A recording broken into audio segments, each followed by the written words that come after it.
Buenas tardes, bienvenidos al Vitalik Inflation Tour 2021. Vamos a hacer una conversación, un ida y vuelta. Van a poder dejar preguntas en Twitter. AskVitalikBA es el hashtag para que puedan dejar sus preguntas. Así luego se las transmitiremos junto a Oli Goldschmidt, que nos está ayudando hoy con el hosteo de este evento bastante especial, bastante único. Esto ocurrió en 2 días. La idea surgió el domingo por el propio Vitalik, que dijo: no quiero que esto sea un viaje exclusivo, simplemente de vacaciones. Yo vine acá a querer ayudar a la comunidad de Ethereum argentina, quiero ayudar al país. No es un viaje político ni preparado en ese sentido, simplemente una forma de conocer nuestro país, donde ha despertado un montón de interés que es consecuencia de todos ustedes, que están transformando a la Argentina genuinamente en un crypto nation, a Buenos Aires en una crypto city, y tenemos la dicha y la fortuna de tener a la referencia más importante de la industria visitando nuestro país. Sin más que agregar, comencemos la charla.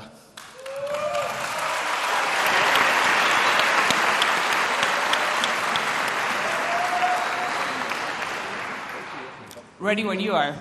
Ready? Yes. Ready, maybe. How are you liking Buenos Aires and Argentina? I'm very impressed. I definitely was not expecting to see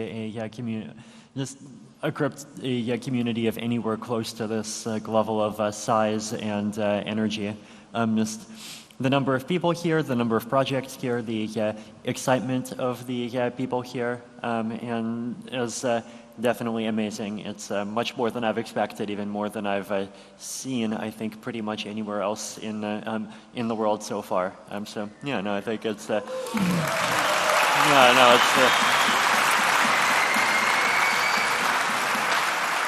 I think people are incredibly excited that you are here, and for what I've seen, had you experienced this level of rock star anywhere else? No. No? First time. How do you like it? Oh dear. Oh dear. Oh dear. Do you sometimes regret that you went public with this, or? That's a good question. I don't know. I haven't really thought about that.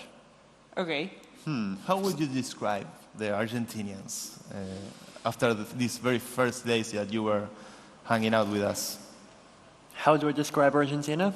I guess people seem very friendly. The city is very nice. It feels like a good place to spend time. People here seem very smart and very motivated. Like, I think the difference between here and some of the wealthier countries is that, like, in wealthier places, there's people who are excited about, like, crypto as, like, the ideas and the theory.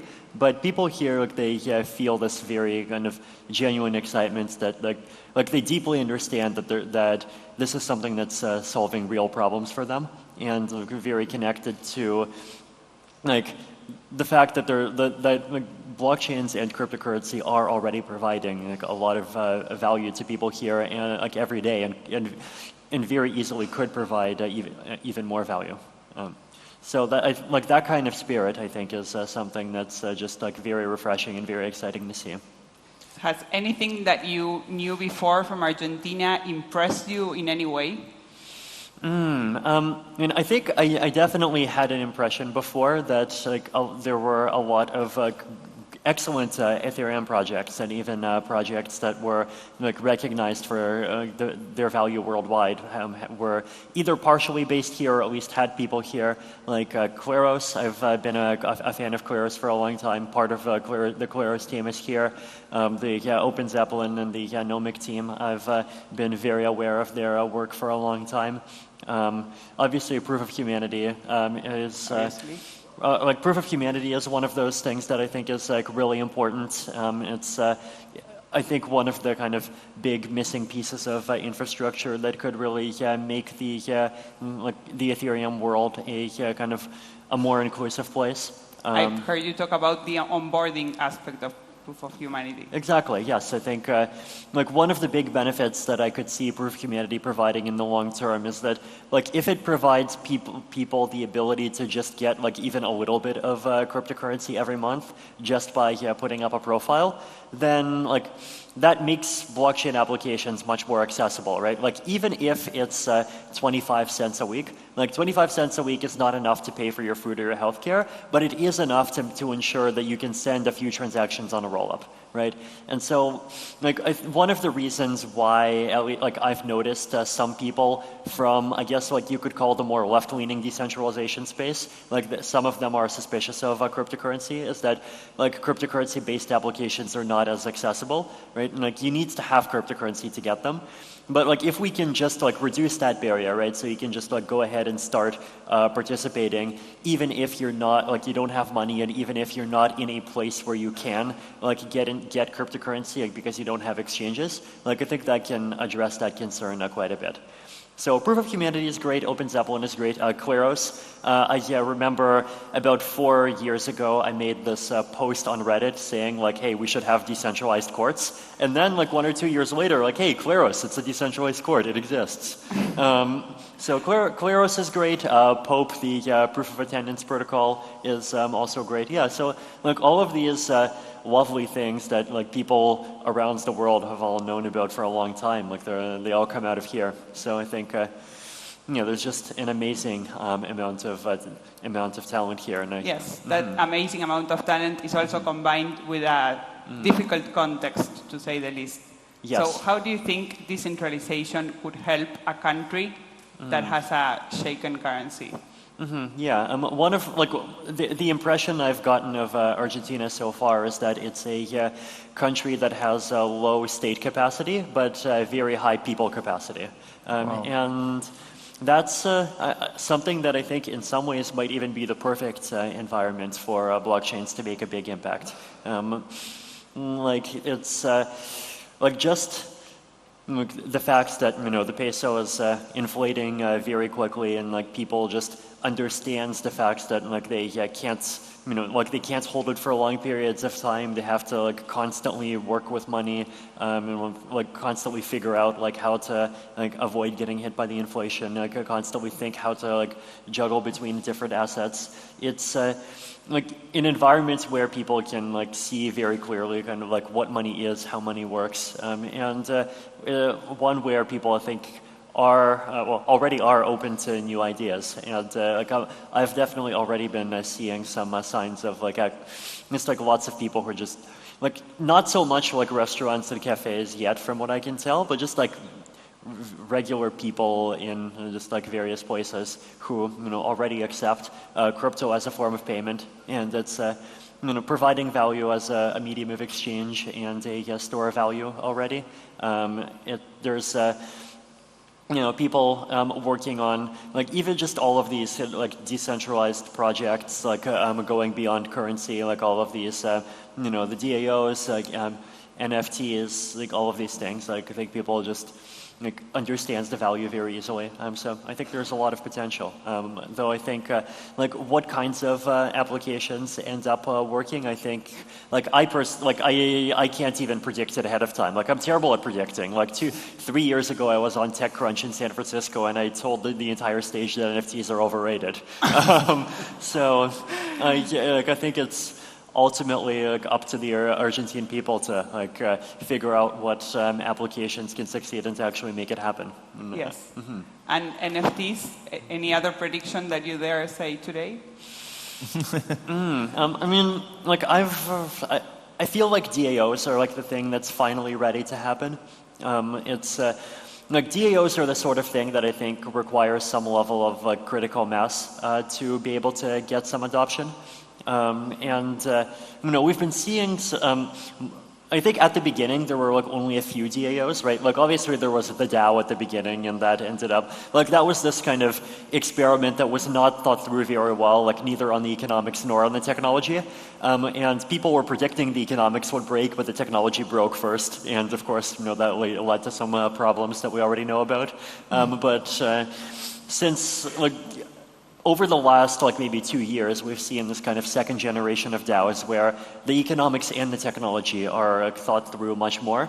And like there's big DAOs, and then there's little DAOs, like there's DAOs behind DeFi projects, and then there's just like 20 people coming together and saying, hey, like we're the Buenos Aires DAO, or like, you know, we're the DAO for this particular city or this country, and like let's pull some resources together and like just try to like do useful things for our home. And that's it feels like the energy to make that happen is there. It feels like there actually are a lot of like very cool and useful things that could be done in that way. So I'm looking forward to DAOs doing more over the next 2 years. Perfect. So not overrated, just a little old-fashioned maybe. Yeah, well, there's like DAOs were like, you know, first overrated and then underrated, and like I'm hoping that over the next few years they can become like properly rated and very successful. Rated. Yeah, I'm hoping they'll become very successful again. So you think online communities that are starting to form around DAOs will end up meeting in real?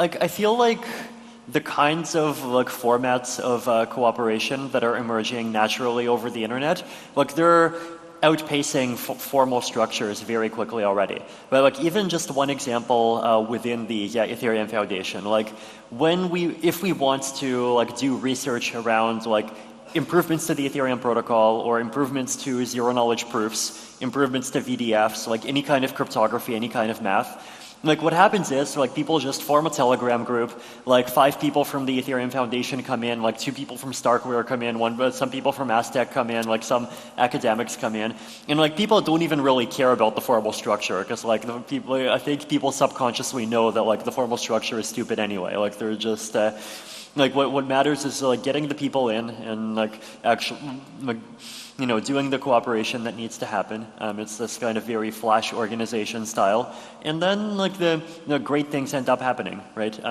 And like we've seen that kind of style like sometimes even happen very quickly, right? Like EIP 4488 that was kind of like specced out very quickly over the course of about a week. EIP 4444 like fairly quickly over a few weeks. That was the history removal one that could improve scalability. EIP 4337 for account abstraction. That was like myself, then a couple of people from OpenGSN, a couple of people from Nethermind, and just like, you know, came together, made a Telegram group, figured it out over 2 months, and you know now it's just going from there. And like the nice thing about DAOs is that I think they're like a format for cooperation, like they're a formal structure that actually can be fast and responsive enough to work in this kind of world. So that's perfect you said that, so I can ask about governments again. Amazing. Okay, so what do you think regulation would look like for a country that's trying to attract crypto talent and capital? I think like there's obviously a spectrum of different things that governments could do. Obviously on the more extreme end of the spectrum, there's like adopting legal like Bitcoin or Ethereum or like Shiba or whatever as a legal tender, and like, you know, if you want, you can obviously do that. Though I personally am like a fan of approaches that are kind of like not top down and coercive, and where like these things happen like when you already have like a lot of popular support for the thing, and it kind of starts off being grassroots. So like just having one politician from the top kind of like push everything and that's it, like it can also be unhealthy. But like if you have that level of support, then like you could. But it's also like still unrealistic for I think most places now. But then on the other ends, like just like much more marginal kind of lighter things. I mean, the simplest one is obviously just like not going after the crypto community, like just not like taking all of these smart people that are trying to create all of these amazing ways for people to be able to cooperate, like interact with each other, fund things, and just like that one's very obvious. Yeah, like either like not ban it, not make it like extremely difficult. I mean, it's obvious, but a lot of people do fail it, right? Yeah. So that's one. The other, like another one that's like a bit further is like legal structures that make it easier for smart contracts and DAOs to interface with the real world. So like the Wyoming DAO bill, for example, like I think it's clearly quite successful. Like there's a lot of DAOs that are actually registering in Wyoming and taking advantage of it. Now, like the reason why I think things like that are useful is that I think, there is a lot of opportunity for like DAOs as a structure to actually do things that like interact with physical assets in the real world, particularly land, right? Like I've, both myself and like a lot of economists, I think, are talking more and more about how like markets for like land and like real estate and physical property are quite broken in a lot of ways, right? Like if you just, think about it very simply, like, like most of the time you're either a landlord or you're a tenant, right? And if you're a tenant, then like often what happens is that you have negative exposure to the community you live in, right? Like if you're a tenant, you're renting a place, and then like some new industry becomes really successful, but you're not part of it, like what do you see? Like you just see your rent going up, right?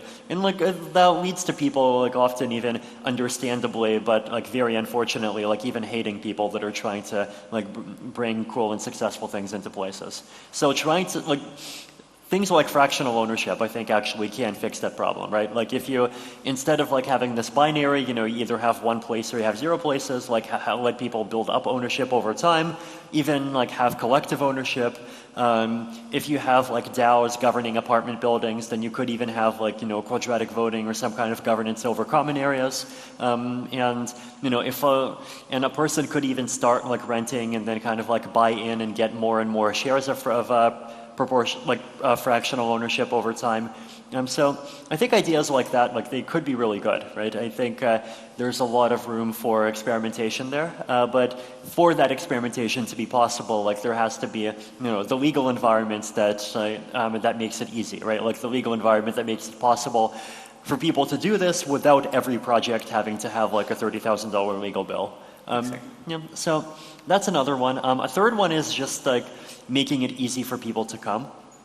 I'm a big fan of just like, visa on arrival programs for as many people as possible. Like I think, it's a global world and, but at the same time, it's a world that I think is very unevenly global, right? Like for example, myself, like, I with a Canadian passport, like I have a lot of privilege, right? Like I can go to half the world and like, I don't need to like plan visa stuff ahead of time. And I could just like go there and, like within a couple of minutes the customs accepts me, right? And that's a privilege that a lot of people around the world, I think even people with Argentina passports don't have, right? Exactly. Yeah, so like, and I think especially in this kind of a modern world that like depends so much on people being able to just like quickly come together and just like cooperate and do things, people being able to just like more easily move around and come is like something that's so valuable. So like even just for ourselves, right? Like when the Ethereum Foundation figures out like where to like, host conferences, where to host meetups, like, is it easy for people, is it easy for our global community to come into the place? Like that's one of the criteria. So I think the more, like the better any country does on that dimension, I think the more crypto friendly it is automatically. Lower the barriers. Exactly, yeah. So, other than the regulatory aspects, for a lot of these use cases, we need Ethereum to scale. Yes. How are things going on that front? So, right now, we have this, there's like a lot of things that are happening in parallel in the Ethereum protocol, right? Like about a couple of weeks ago, I published this kind of roadmap diagram trying to describe what's going on, where you have the merge, the surge, the verge, the purge, the splurge. This new roadmap. So I was on the phases roadmap. So now we have the merge, the splurge, the verge, the purge, and the surge. Yes, looks like a poem. Exactly. Yeah. A lot of the ideas are the same. I just kind of like drew the boxes in different ways and gave them funny names. I hope people like the funny names and use them.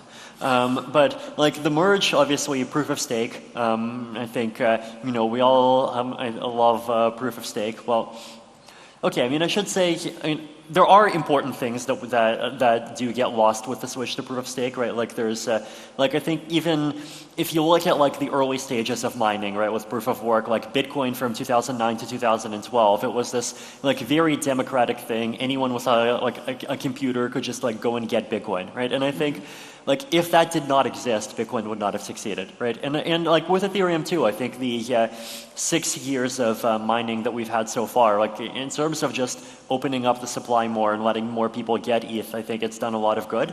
But at the same time, like in the long term, like it's an industry that centralizes more and more, and you start to, like you have to be a business, you have to have like access to cheap electricity, and at the end of the day, it also kills trees, right? So the switch to proof of stake, I think, is like very important from us for like the environmental reasons and also the efficiency reasons. Like it's also an opportunity to make the protocol much better, to have transactions confirmed faster, to like make the network more efficient, add like light client support, just like a big long list of things. So very excited about the proof of stake switch. Now the proof of stake switch by itself does not give any scalability, right? But it does make it easier to add more scalability later on. So what's happening for scalability, right? This is the surge. So one, there's kind of two tracks, right? There's layer 1 scalability and then there's layer 2 scalability. Back in 2016, Ethereum's scalability strategy was like very focused on layer 1, right? Like there were all of these papers and ideas that we were writing where we would say, okay, you know, we would have all of these shards, and then on every shard we would process transactions, and then the protocol would provide complicated ways to move like assets and send messages between shards. Today, the design is a bit different, right? Like there is layer 1 scaling and layer 2 scaling. So the idea of layer 2 scaling is you create these second layer networks that use the blockchain for security, right? And they're connected to the blockchain, and they put a little bit, like some data from every transaction onto the blockchain, but which they have to do for security. But most of the computation, most of the data, most things are happening off-chain. Right? And so what this means is that you have a system that can scale much more than the blockchain, but it it still gets all of the security of the blockchain, right? So if everyone switched to rollups today, and if rollups became like as efficient as rollups could be today, then the scalability of Ethereum could go up by a factor of like about 100, right? So you go right now, Ethereum processes about 15 to 45 transactions a second, depending on what kinds of transactions it is. If everyone moves to rollups and if rollups become efficient, then it could go up to like 1,500 to 4,500 transactions per second. So that's layer 2 scaling. Layer 1 scaling is, so Ethereum is doing sharding, but it's a simpler form of sharding. Like it's a simpler and a safer form of sharding that basically says, instead of trying to shard execution, transactions, smart contracts data, like everything, the sharding just shards data, right? So like the Ethereum blockchain becomes like this kind of public billboard, right? It's like a place where you can post messages, and if you post a message, then like everyone is certain that everyone can see the message if they want to. And that billboard, like today, it goes up to like maybe 100 kilobytes to 1 megabyte every 13 seconds. After sharding, it will be 32 megabytes every 12 seconds, right?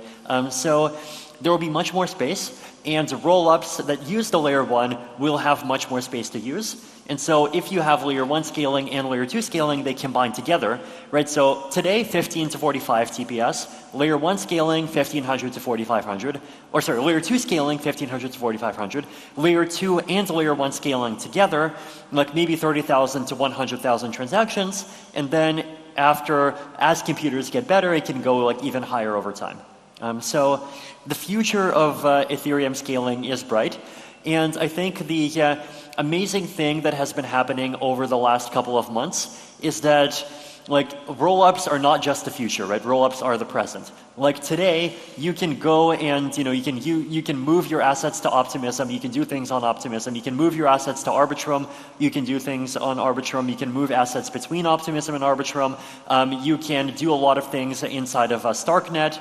The Starkware has been doing just like a lot of amazing work with ZK rollups, which use zero-knowledge proofs, and so they support things like instant withdrawals.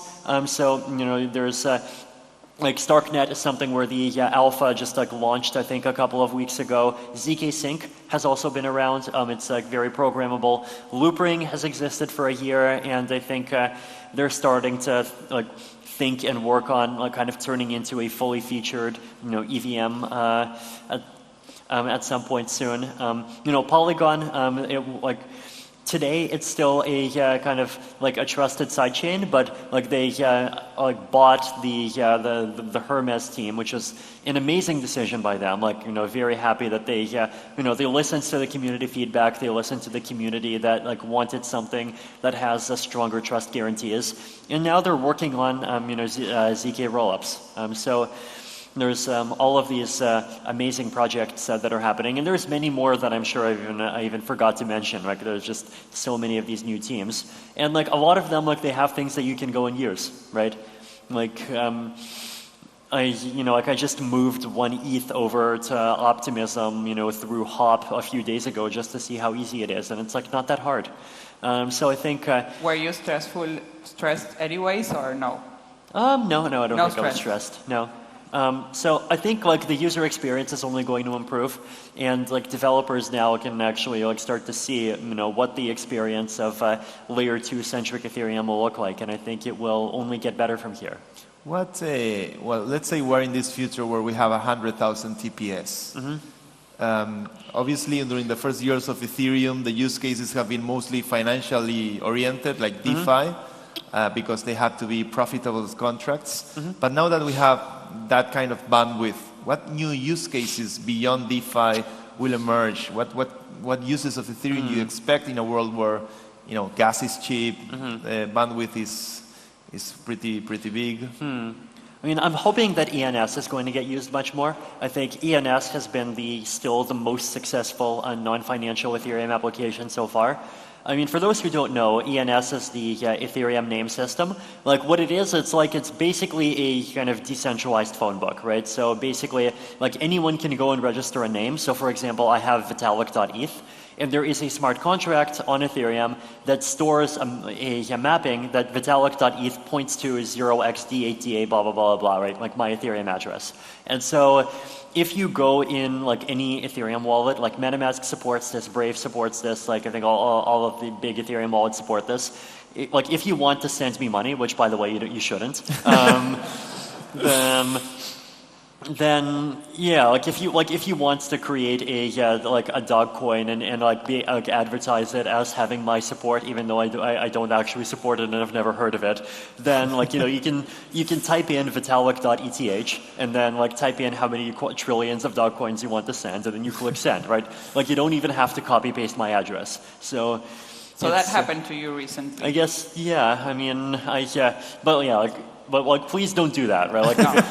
It's very clear. No one here is sending you money. Yeah, if you want to send, first of all, don't create a dog coin. We've done enough dogs. I think we should do monkeys.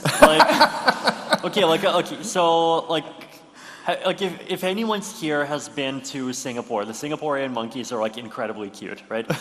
If you go on my blog, vitalik.ca, there is an article, End Notes on 2020. If you just scroll down, I have a picture in there of 2 of the Singaporean monkeys. They're just amazing. And then I even saw in Costa Rica, there's howler monkeys that are really lovely. Does Argentina have monkeys? Not really, no. Not really, okay, but Latin America has monkeys. I think we should have more monkey coins. So if you make a monkey coin, instead of giving half the supply to an individual, you should give half the supply to a DAO, and that DAO should fund charitable projects. It's happening right now. Monkey coins are coming right now to a DAO next to you. Exactly. So if you make a monkey coin where half the supply goes to a good charity, then I support you. Okay.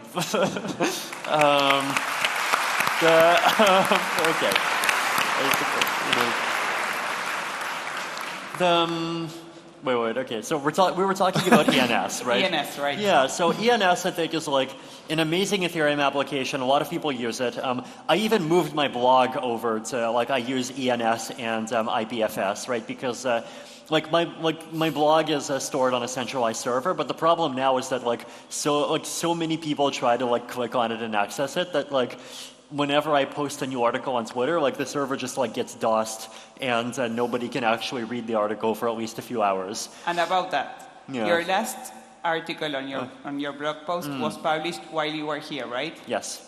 Was it influenced in any way? Good question. I don't know. Well, I guess... Who should I ask? Maybe.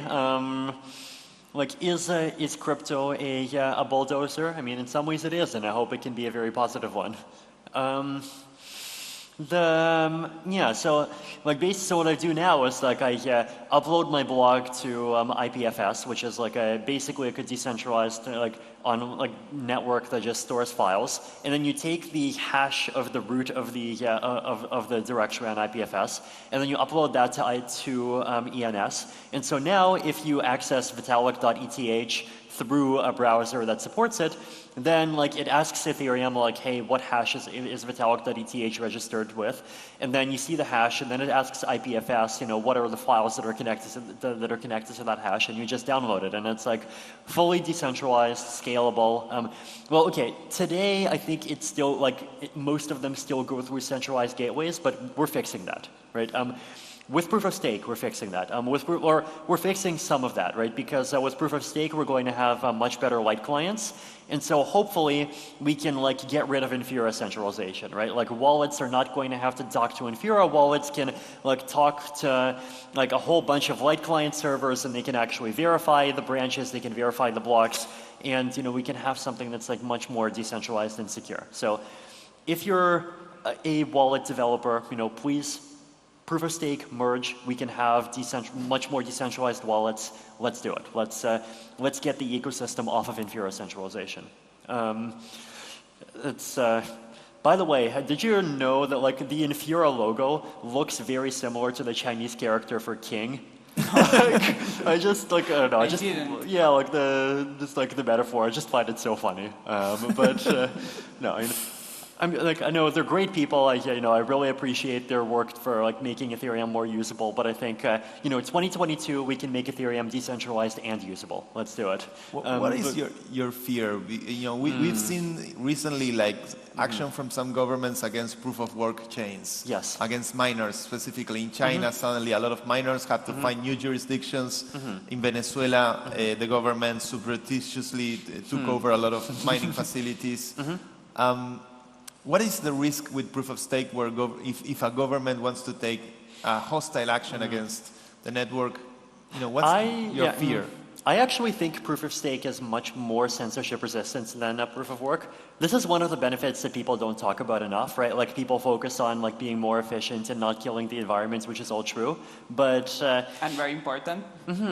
Yeah, it is important, the censorship resistance aspect, right? With proof of work, what are you doing? Basically, you're just creating this big thing that consumes a huge amount of electricity that's just extremely visible, both to the power grid and probably to anyone flying a helicopter over that has an infrared camera, right? And so it's very easy to detect, and if you're mining, the government can just come in and just shut you down. You're probably even way more visible than the marijuana farms or whatever, right? Whereas with proof of stake, all you need to be a proof of stake validator is you just have a computer, and the computer can be anywhere, and it's just a tiny little computer, just one tiny internet connection. The data bandwidth is much less than someone torrenting, so it's I think it's very censorship resistant, and it's much more resilient in that way. So, another good side benefit of proof of stake.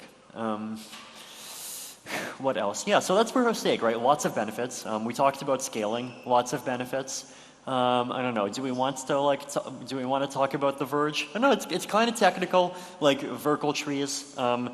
Basically, the idea is that you'll be able to verify individual Ethereum blocks without having this big hard drive that stores the state, and without having to verify every single block in history before that, which I think is really cool, right? You can basically have a node just you can verify Ethereum blocks, and you can even verify any specific Ethereum block that you want. be able to like, once you have a node, you just like turn it online and like just like start participating immediately. If you're a proof of stake validator, you're not going to need a big hard drive. You'll be able to like just go and like just, you know, even if you only have like a couple of gigabytes, you'll be able to just like go and be a staker. So I think it's Would you be able to validate from a mobile phone? That's definitely my hope, right? Like I think, like I'm definitely a fan of mobile phone staking because like mobile phones are just like one great example of like a type of computer that lots of people have lying around that they're not using, right? Like if you know, like there's just lots of secondhand phones, right? Like there's there's lots of people that just like wants to upgrade, and then like if you've upgraded, then you know you have an old mobile phone, and then if you have 2 old mobile phones, like you know you should give one of them to someone who doesn't have as much money as you do, and you know maybe like they are computers, and they're powerful enough computers, I think, to run the beacon chain as it is. I mean, like over time, especially as we add like things like zero-knowledge proofs and we can make verification more and more efficient, I mean, I'm optimistic about that. That level of adoption. Yeah. So that's The Verge. The Verge is great. What else is there? There's The Purge, which is like basically, once again, like it's even more efficiency, right? Like nodes don't have to, you know, store the entire like 7 years of history anymore. Clients can get smaller because because they don't have to like have all of this really complicated code for things from 2015.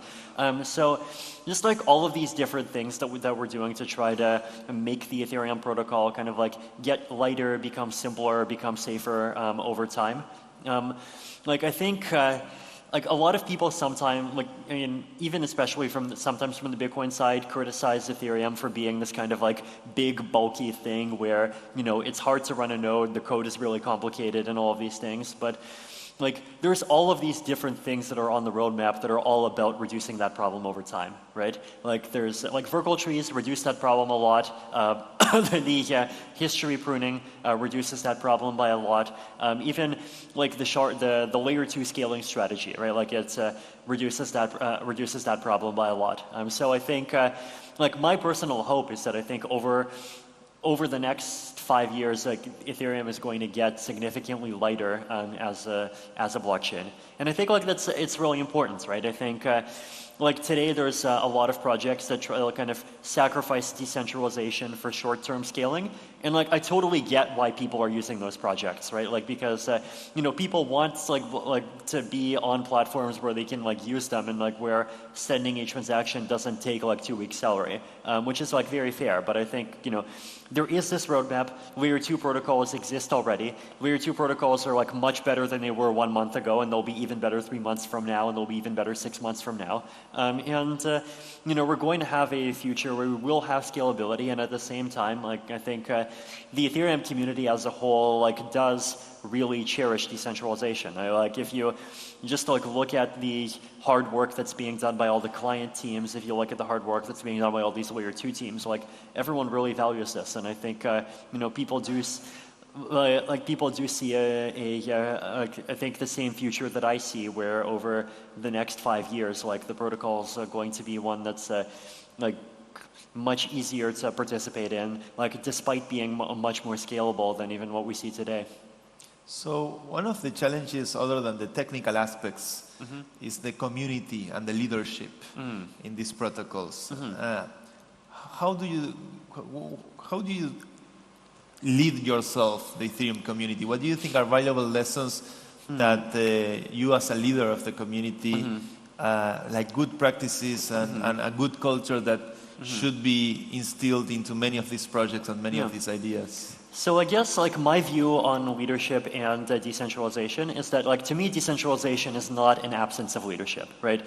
Decentralization is about creating structures where like there can be leaders, but it's much more based on soft power and hard power. It's like leaders cannot just like go and say, you know, this is the way it will be because it's my will and screw you. It's much like to continue to be a leader, you have to continue to earn people's respect, and respect is something that you can lose at any time, right? And it's about having structures where new leaders can emerge permissionlessly. So you know, if someone has good ideas, then you know they can kind of like rise up and get recognized naturally. And that's something that I think, the Ethereum community gets better and better at, right? I think, there are definitely projects in the crypto space that's that do have this kind of approach to decentralization that really is about kind of the rejection of any kind of leaders at all. And you see this sometimes, especially in the projects that kind of emerge as forks, or even emerge as rebellions, right? Often, the way that they start is that they start as a group of people that are unhappy about, what they see as a centralized and dictatorial decision made by some majority. But then they go off and they create their own thing, but then they realize that there's they don't really have a vision that they can coordinate around, right? And everyone is too, or focused on resisting that there's no good direction that the project actually ends up going, right? So the anger is not enough. Exactly, yeah. Anger is not enough. You need a positive vision. I think that's true in politics. I think that's true in crypto. And I think in Ethereum, right, it's gotten more and more decentralized over time. And I think we're seeing the emergence of more and more excellent even leaders over time. Danny Ryan, for example, has done a really excellent job of coordinating, basically being the bridge between the research community and the client developers, and pushing his vision for how the merge actually becomes a reality. Justin has done a great job of kind of expressing his ideas for what Ethereum can be, how it can evolve technologically. Dankrat has been doing more and more. So great leaders on the technology, great community leaders. I think even Santi has been a great community leader for Ethereum. I think so too. Yeah, Thank you. I think the Ethereum community is, I personally think it's even already at the point where, even if I disappear tomorrow, I think it's going to continue to be a really great blockchain. Obviously, I have no plans to disappear tomorrow, but yeah. Well. So how do you see, let's say in a couple of decades from now, the younger generations have grown up, these networks are scaling, are everywhere. Do you see this might bring a change in the landscape of the geopolitical scenario? It might disrupt nation states. We might get cities emancipating from countries, or... Quite a bit. I mean, I think decentralized technologies in general are, I think, going to help smaller countries more than they will help bigger countries. I think there's a lot of trends, I think, right now, especially in centralized tech, that really are benefiting the bigger countries, right? If you look at the charts, especially post-2008, a lot of the GDP growth has been going to the US and China, right? The US has been, if you look at the numbers, it's actually doing great, right? It's the one of the very few lines that's gone up, was going up before and it's going up still. China was going up before and it's going up still. Obviously slower than before, and it'll keep getting slower because catch-up growth only gets you so far, but still going up. A lot of the smaller economies, they're fairly flat. And I think, the network effects of a lot of these more centralized technologies are a big part of that. But one thing that we've seen, I think, is that not every game is a game that the big countries are better at, right? Even if you look at COVID, COVID, I think, is a game where it's not at all obvious that the big countries do a better job, right? Very small ones, New Zealand, for example, I think did very well at the beginning. But meanwhile, the United States did less well at the beginning. Russia has, not been doing that well the whole time. A lot of the smaller if you just look around in the world and see how well the different places are doing at different periods, I see no correlation between how big or how small a place is and what its fortunes have been. And to me, the value of crypto is in enabling this kind of cooperation that's much more transnational. And so I guess the question is, can, Latin America, for example, get the benefits of, looking like a big country without actually being politically centralized? And, maybe crypto is part of the way to make that the answer be yes. So that, and, we've been seeing this already, as I mentioned, Argentina has had a huge amount of crypto talent show up, despite kind of not really being a center of the world economy in a more traditional way. We've been seeing a lot of great stuff come out of Singapore, a lot of great crypto stuff come out of Taiwan, a lot of great especially really amazing zero knowledge work. A lot of things come out of even just communities that are scattered between a lot of different countries. So I think crypto really is a big opportunity in that way. So opportunity for smaller countries, opportunity for countries that have not been winners for the last 15 years. And I also think a lot of consequences are unpredictable, right? There's the famous quote that a good sci-fi author predicts the car, a great sci-fi author predicts the traffic jam. The question is what are the unintended consequences that are going to come out of any new technology? And I don't know. I think I guess we're about to find out and see. What were ones that you got wrong? Predictions that I got wrong. I mean, I mentioned already, right, that I did not predict NFTs. What else did I? I'm only asking because you got many right. So I'm going for the exception. Yeah, let me think. What are some big things that I've changed my mind on? Obviously, development schedules, how fast proof of stake would come out, how fast sharding would come out. Definitely very wrong on that. But then, I think almost everyone has gotten that wrong, right? Even the Bitcoin Lightning Network, for example, it's people were talking about it as an alternative to increasing the block size, as though it would actually get released within a similar amount of time. But then we're here 5 years later and it's still getting technical challenges. But that's fine, right? It's there's a lot of these really brilliant and smart people trying to take the ideas behind the Lightning Network and turn them into something that's as efficient and as practical for real people to be able to use. And it's just the problem is hard. And I think a lot of the problems in many kinds in Ethereum and in Bitcoin, and I think the newer chains are going to discover this too. A lot of the problems are harder than they anticipated. People who have been in Ethereum for a long time might remember the 2016 Shanghai Attacks. So this is not the DAO attack, the Shanghai Attacks. So this is in September to October 2016, there was this period in Ethereum's history, about 1 month, where some very smart hacker, we still have no idea who it was, just kept on finding bugs in the Ethereum protocol, right? It kept on finding all sorts of different ways to make the Ethereum network slow down, all of the inefficiencies in the Ethereum client implementations. And for a long time, Ethereum struggled, right? Now, one good thing about Ethereum, right, is that I do think the community really values decentralization, and one of the ways in which it values decentralization is that we have multiple implementations, right? There's multiple different software implementations of the same protocol, and so it's not, the developers don't control Ethereum, right? Even one development team can't just go implement what it wants because, well, they have to talk to the other development teams.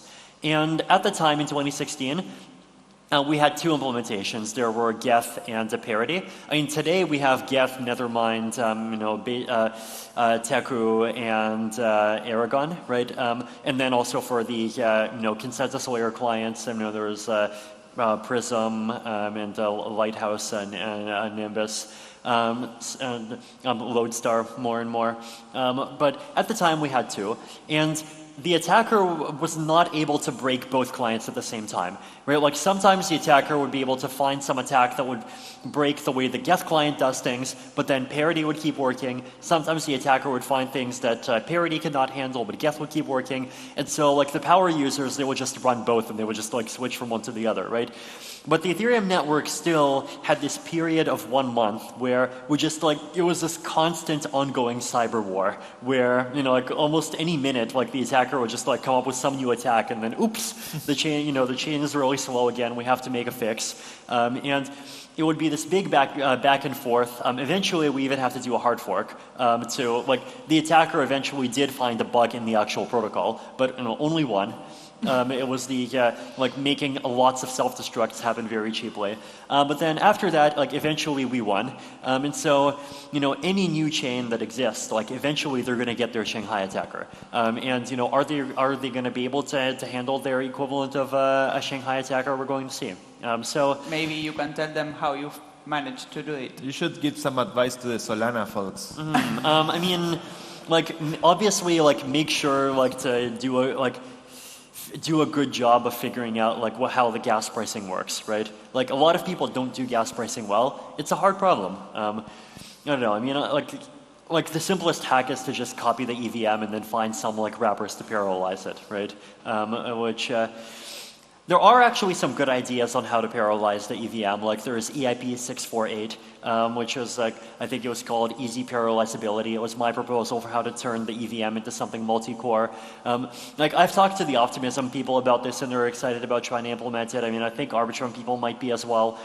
So like if I was, let's say, Binance Smart Chain, right? Because like Solana so far has taken the route of saying they're going to create their own VM. But if you're just copying the EVM, then like which BSC has done, right? And BSC, you know, they do have a lot of users. So if they want to like get more scaling by parallelizing, then you know maybe they could implement EIP 648, and then like they could actually make a serious contribution to you know Ethereum ecosystem research. Yeah, you know, hope they do.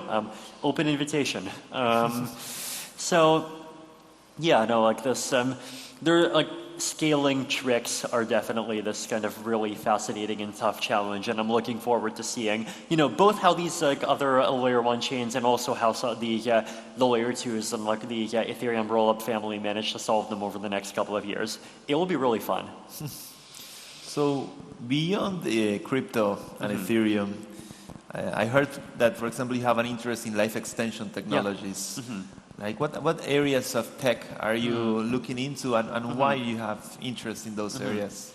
Yeah, I mean, I think biotech in general is very exciting. Like, I think it's very possible that we're going to see as much progress in biotech over the next 70 years as we saw in computing over the last 70 years.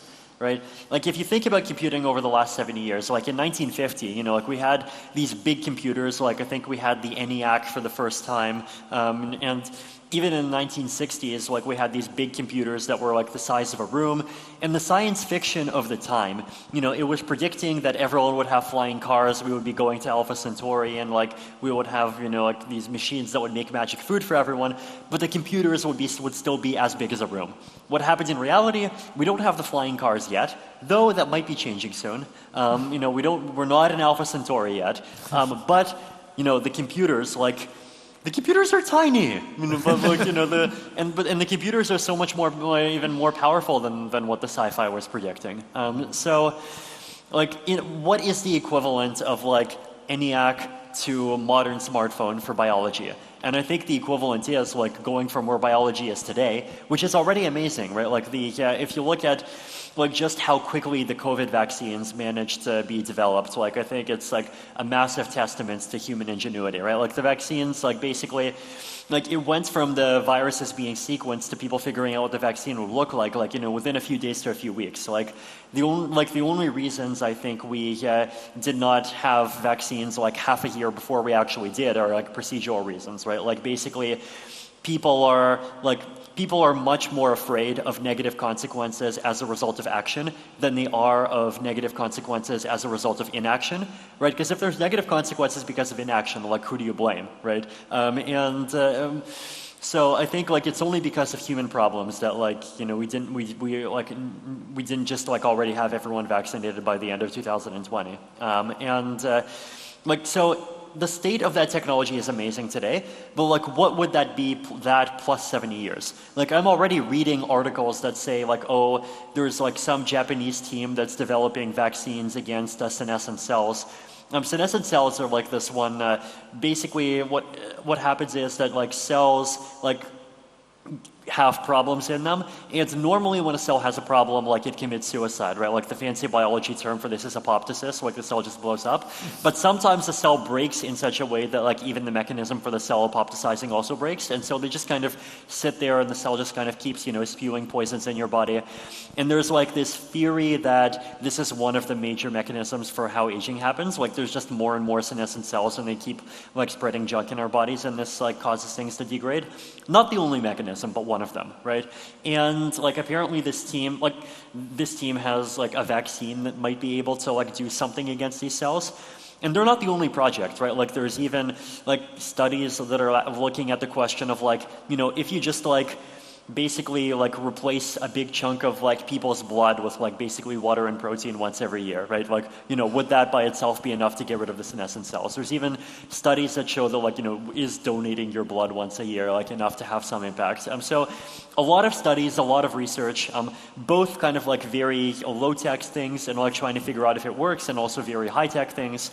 Like we're still in the stone age of like figuring this stuff out, but I can easily see 70 years from now, like us being able to like basically reverse aging to the point and like basically do with the human body what we can do like with cars today. Like that kind of future is going to be really amazing in a way that I think people haven't adapted to yet, right? Like lots of countries around the world have big demographic problems. If aging, you know, stops being a problem, then, you know, they don't have demographic problems anymore. You know, if like population decline, huge problem. We might not have population decline as a problem anymore. And, you know, population's going to go up. Well, you know, guess what? Like we also have these amazing people that are figuring out how to like how to set ourselves up on Mars. We're even figuring out ways to like just, you know, do much more efficient and better agriculture here on Earth. We're figuring like there's technologies for carbon capture. There's like technologies for just like improving the environment on our even on our own planet as it is today. So there's just like technologically there's just so much that we could be excited about. That yeah, I mean I think you know the 21st century in a lot of ways is going to be a really great century, and I think you know there's a lot of things for like people everywhere to be excited about. Bueno. Guys, yes. So I just wanted to let everyone know that Ask Vitalik BA, it's trend topic now, yes, in Argentina. Trending topic, all right. And I've been sharing with you and you, yes, different questions, like 6, 7 questions each. Some social, some technical, yes, for Vitalik, done from the people from different places. We have people from Spain, well, from everywhere in the world writing. So this is what I suggest.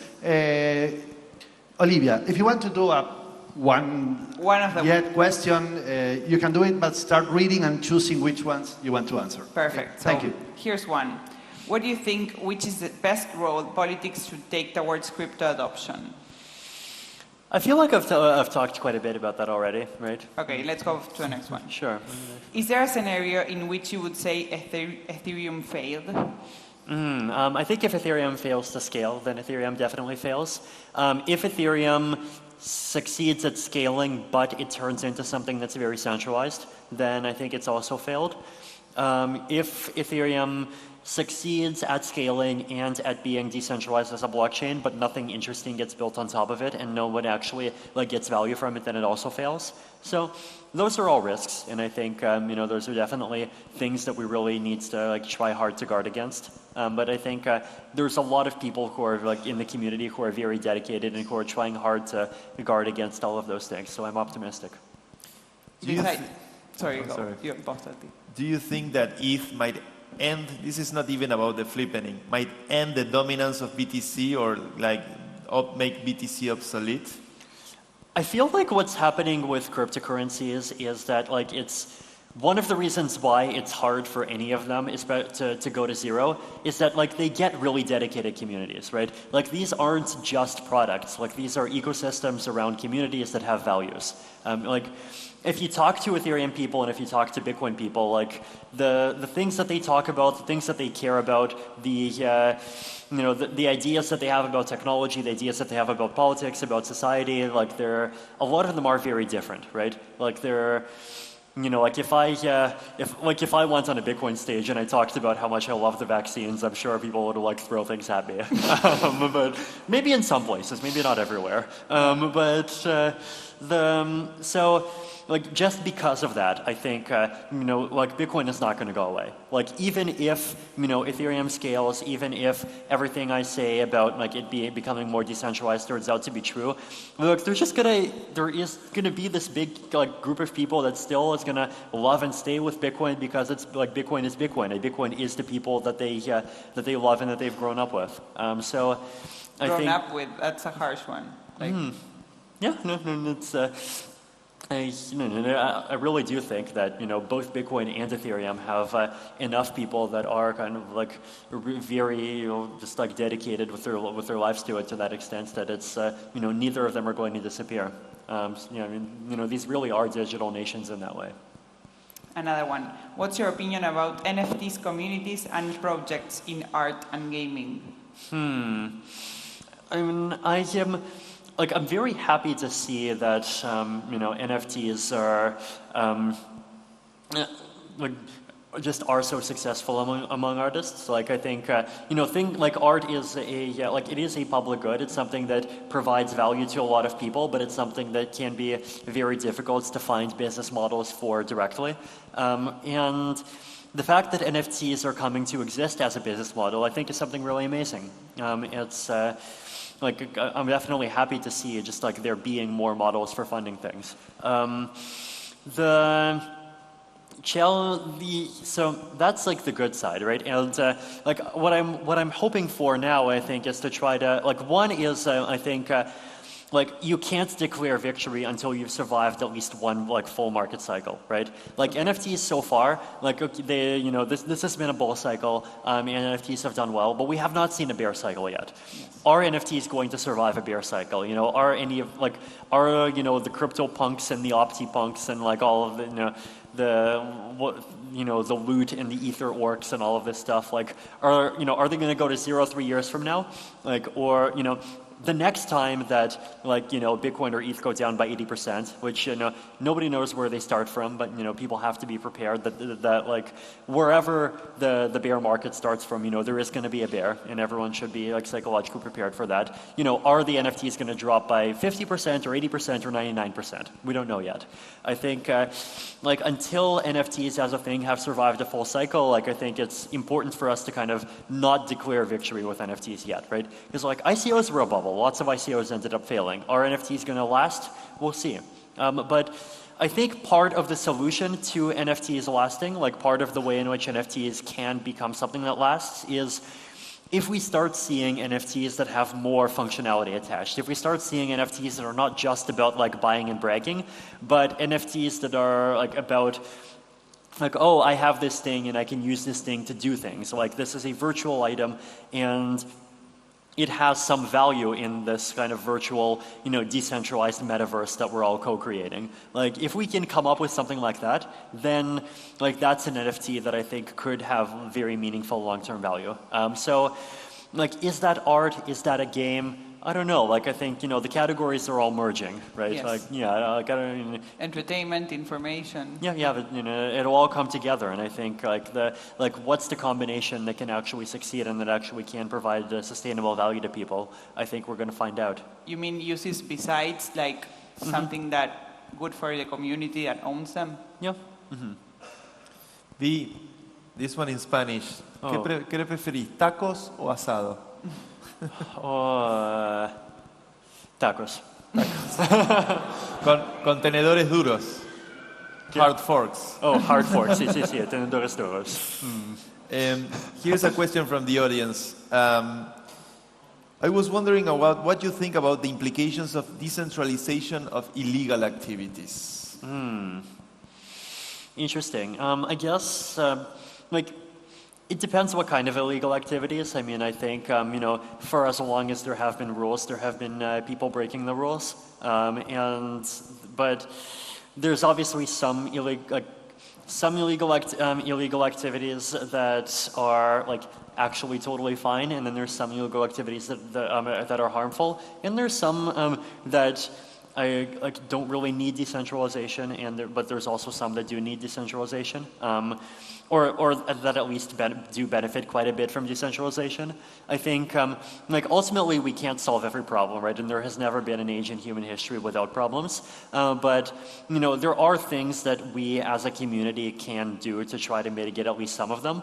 Like one example of an illegal activity that I think is bad and where I think like we can do something is scams, right? Like scams are, they're bad, they're illegal, and they are something that I think is harmful, like both to society and to, especially in lower income countries where there's a lot of people who don't have financial education, and like there's just like, people who are bad people and that are trying to like go after their savings.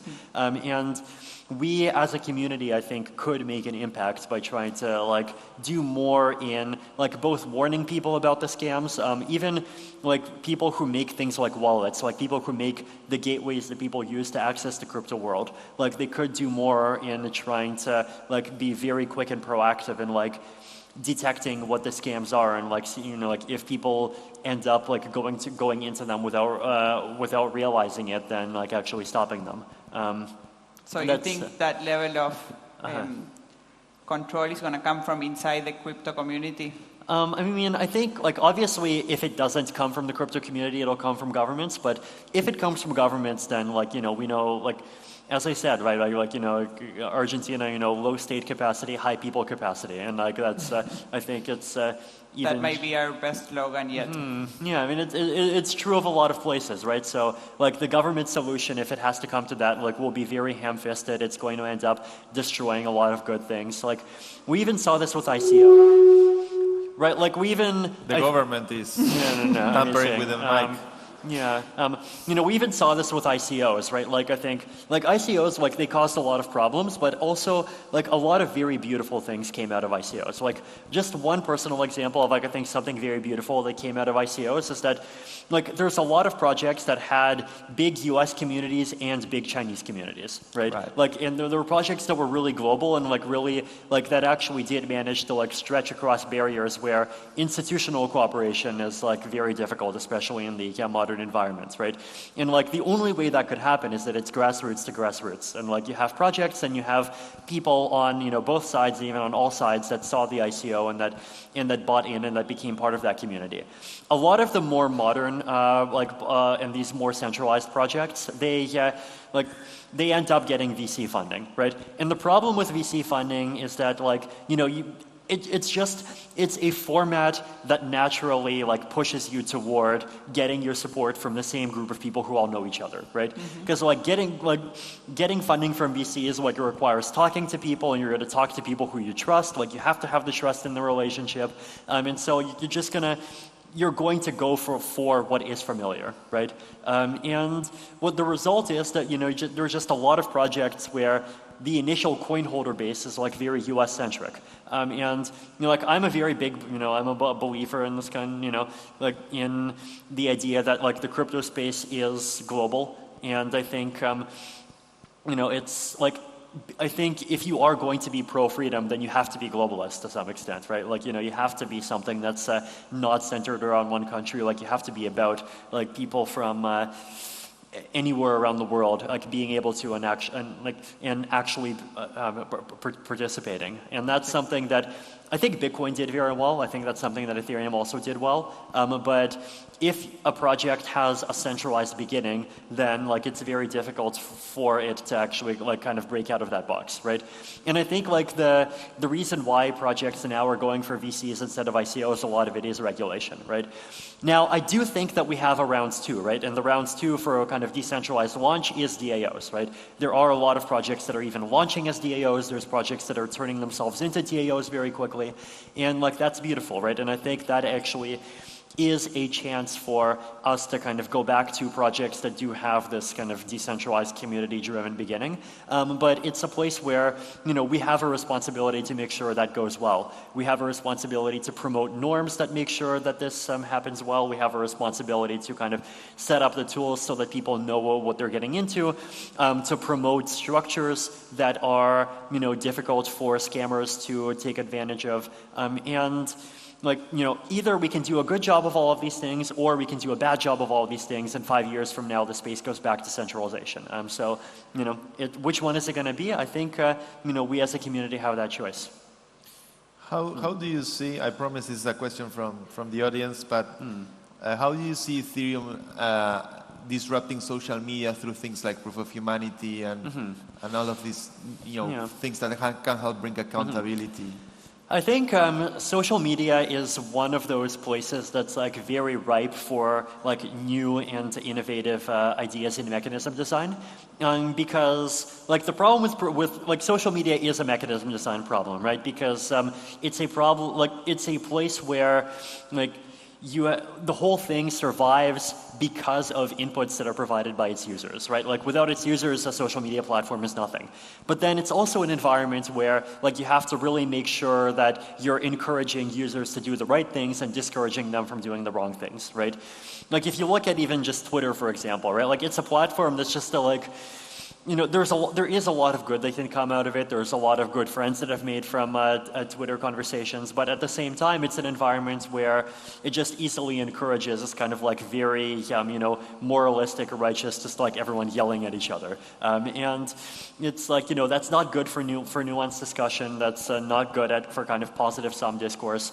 And Twitter also has a lot of these problems with, like spam. Like if anyone has looked at, the responses to anything I tweet, like it's just that like, I tweet something about, even just like some philosophical article that's almost not related to crypto, and people are like, Vitalik, look, he mentioned Cosmos. Look, this article mentioned Cosmos. This means that Vitalik supports atoms, and you should buy atoms. Look, hey, when is ETH going to go to 10,000? Look, he said this thing, like, look, this means that the future is Octagon coin. Everyone should go buy Octagon coin. I actually have no idea if Octagon coin exists. If it doesn't, then like, you should launch Octagon coin and you should give 7/8 of the supply to charity. That would be amazing. So like, but if Octagon coin exists today and it doesn't do that, then I don't support it. So like it's just, and then obviously there's like a lot of manipulation with people having like tens of thousands of fake accounts that just like and retweet everything. I think I saw like even someone made this really fun demonstration where like they made a tweet, I think, that was like complaining about the lack of like quality of like basically Twitter abuse prevention, and then within 15 minutes like they bought 5,000 likes for that tweet, which is it was just like so fascinating to see that. Like better mechanism design to kind of reduce the exploitability of social media, I think, is a big problem. And like the reason why it's important, right, is because the other thing that we want to avoid is like we want to avoid centralized solutions to that problem, right? Like once you have a centralized solution, like if your solution just like depends really heavily on like this opaque group of people or an opaque group of algorithms deciding what's good and bad, then you've basically created this like completely unaccountable thing that like nobody understands, and it has to be opaque because if it wasn't opaque, then the scammers could figure out how to dodge it. But then that ends up like having this huge amount of control over, like culture and politics and society, and like that's also bad, right? So if we can have social media that's good at encouraging people to contribute good things and not contribute bad things, and do so in a way that is based primarily not on like centralized moderation, but on open, transparent, and decentralized kind of mechanism design and incentives, like that's something that could be like really good for humanity. So I really encourage people to do more experiments in that direction. Like I know people are. Are we happy about Jack leaving Twitter? That's a good question. I mean, like that whole thing is like a mystery, and I think like, there's a lot of different possibilities, right? Like whenever someone leaves something, you always have to read between the lines. Like corporate press releases about people leaving are almost never sincere. Like that's a rule. They're never sincere. Yeah. So you have to ask like, what is the inside story? Like, did Jack get fired? Did Jack maybe leave because he saw that there isn't that much opportunity to do things from Twitter on the inside, and like did he wants to just focus full time on promoting like his vision of open permissionless finance through Bitcoin on Square. I mean, I don't know. I don't have access to the inside of his brain. Like I feel like I have like actually, few of these like magic backdoor communication channels than people think. Or like even all these government people I talk to, that's not me. That's like, the other local community people. While he still has his handle, he tweeted last night something about Web3 and VC funding. Yeah, like Jack said that he does not like Web3. That was fascinating. I think, I don't know, I think part of it might be this kind of like this Bitcoin mindset that says that like money needs to be decentralized, but like everything else centralization is totally fine, which like I personally don't get. I mean, I don't know, maybe Bitcoin people can make a defense of it. Maybe they can make a tweet storm or maybe a blog article and they can upload it to IPFS. But yeah, I mean, that's not my viewpoint, right? Like that's their. So I think IPF like to me decentralization is. And like, especially the idea of credible neutrality, this idea of like creating mechanisms where like when you need to, like have kind of some kind of engineering like protocols to like encourage people to do more good things and fewer bad things, like having that be based on open and transparent rules where everyone can understand like why those rules are there and why those rules like don't just like favor one political party is something that I think is really valuable, and I think it's something that the Ethereum community, for example, understands very deeply. So I want more decentralized social media. I want more decentralized currency. I want more decentralized stablecoin. Well, okay, no, I think stablecoins are actually fine. Like I think most of the time, people who like innovate and say, "Oh, look, I have a new stablecoin that has like better algorithmic governance. Please, VCs, give me $25 million." Like that seems to have a very bad track record, and unless you're a hacker, then it has a great track record. So stablecoins are okay, but like we need more innovation in DAOs. We need more really good work in like layer 2 scaling and privacy, in interfaces between decentralized technology and the physical world. Like more like startups or even like DAOs working on like things like fractional ownership of real estate that I mentioned before. I think we need all of this stuff. I think the value of decentralization goes far beyond money. I guess I love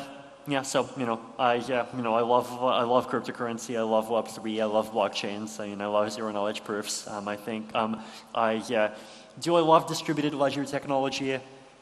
If the ledgers are politically decentralized too, then I love it. I mean, like consortium chains, I think have clearly mostly failed. Everyone keep building. Okay, another question from the audience. Everyone keep building.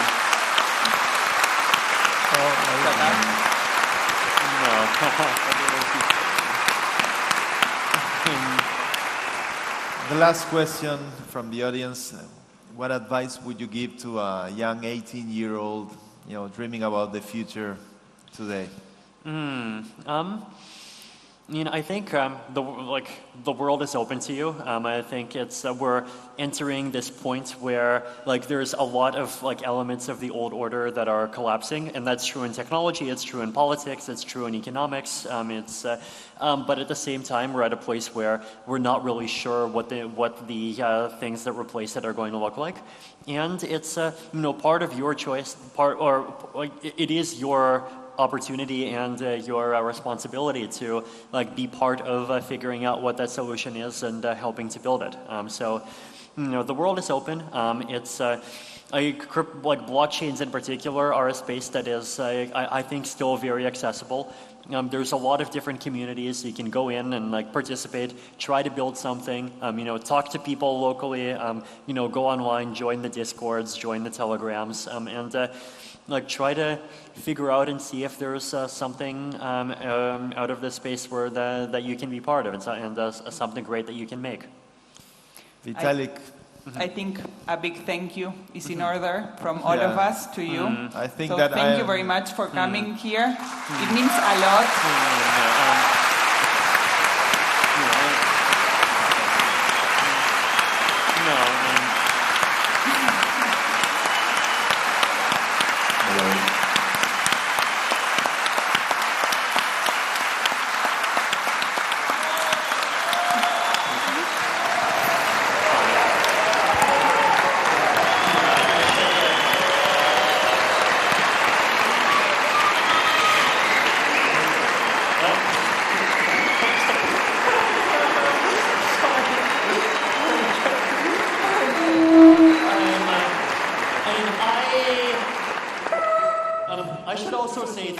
to the, so thank you to Rodolfo, thank you to Santi, thank you to just the amazing community here for just like organizing this whole thing, like going from having no idea this will happen to like being here with 800 people, very well executed work within like, was it like 55 hours? As I said, very high people capacity. It's amazing.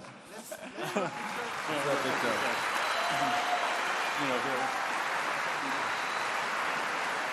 fine. Yeah, no, hi, people. Oh, thank you. It's a famous candy from Argentina. Okay. What ¿Qué is le it? dice? ¿Qué le dieron? La remera. Okay. Ahora vamos a atrás. Thank you, Vitalik. Vitalik, I've done several events, yes. I don't remember to see such a packed event yet. Yes, so congratulations. You are changing. Congratulations to Argentina. And we had thousands of people watching online at the same time. It is not an understatement that in these 5 days you've been in Argentina, very likely you have changed the history of this country. And we'll see what happens in the future now. Thank you, Vitalik, for coming to Argentina. Thank you.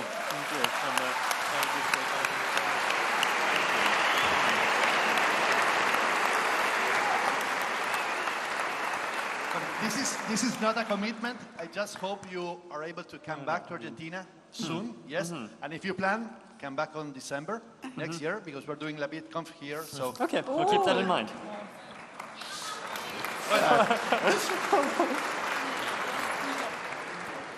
Muchas gracias a todos por venir. Gracias a todos. Ha sido una noche inolvidable. ¡Uy! Oh, currículums, ¿qué es eso? Curriculum. CVs. Well, a big round of applause again, please.